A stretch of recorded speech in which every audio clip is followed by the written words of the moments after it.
So good morning. The topic is Mullaperiyar. ഒന്നാമത്തെ കാര്യം എന്ന് വെച്ച് കഴിഞ്ഞാൽ അമേരിക്കൻ സിസ്മോളജി റിപ്പോർട്ട് പ്രകാരം 884 മീറ്റർ ഉയരമുള്ള ഡാമുകളിൽ 50 വർഷത്തിൽ കൂടുതൽ ജലം കെട്ടി നിർത്തുന്നത് ഭൂമിക്കടിയിൽ ടെക്ടോണിക് പ്ലേറ്റിൻ്റെ movement, continental crust, continental collision കാരണമാകും. ഇതുമൂലം inner core, outer core, lower mantle, upper mantle, asthenosphere, lithosphere, continental crust, oceanic ക്രസ്റ്റിൻ്റെ മൂവ്മെൻറ്റ് കാരണമാകും.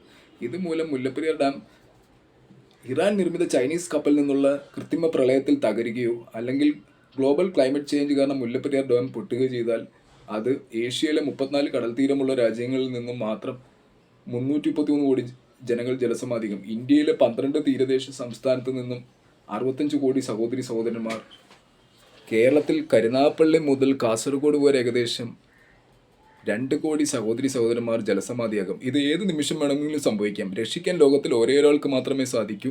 ഇന്ത്യയുടെ ഏക പ്രസിഡന്റ്, പ്രധാനമന്ത്രി അഭിലാഷ്. രാജ്യം ഡിക്റ്റേറ്റർഷിപ്പിലാണ്.